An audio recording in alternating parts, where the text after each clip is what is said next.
200 দিনের কাজ, দৈনিক 700 টাকা মজুরি এবং কৃষকদের ফসলের ন্যূনতম সহায়ক মূল্য আইনিভাবে নিশ্চিত করা উচিত।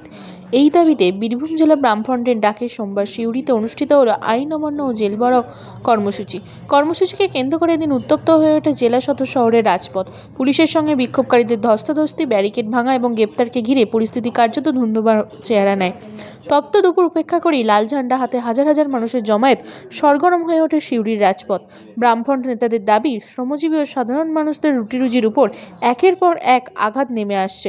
কৃষকরা ফসলের ন্যায্য দাম পাচ্ছেন না, আর 100 দিনের কাজের প্রকল্পের নাম পরিবর্তন হলেও গ্রামাঞ্চলে কাজের নিশ্চয়তা এখনও অধরা।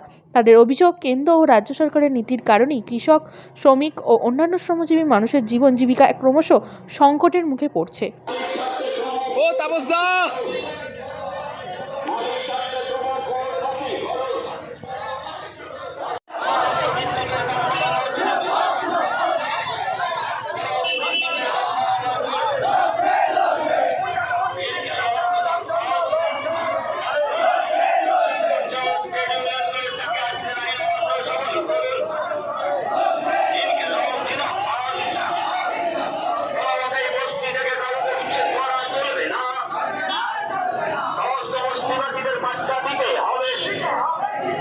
বস্তিবাসীদের বছর চাহিদার রেকর্ড অবিলম্বে দিতে হবে। ইনকিলাব জিন্দাবাদ, ইনকিলাব জিন্দাবাদ। কৃষকের ফসলের ন্যায্য দাম দিতে হবে, কৃষকের ফসলের ন্যায্য দাম দিতে হবে। ইনকিলাব জিন্দাবাদ। ও তাপসদা,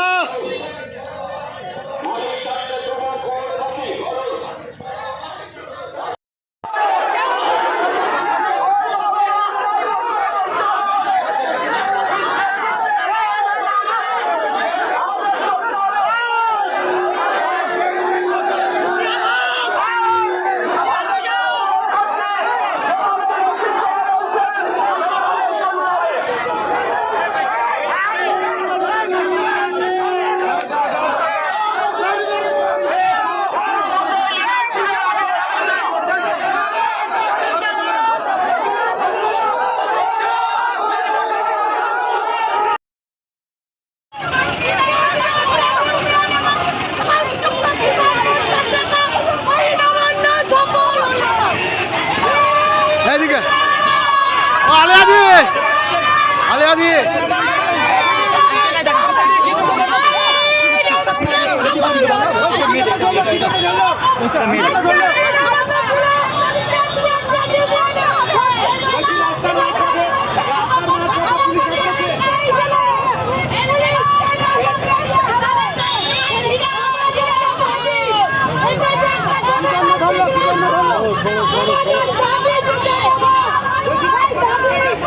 আন্দোলন, আইন অমান্য আন্দোলন, এই পড়ার অপরাধে সরকার আসলে করতে দিচ্ছে না।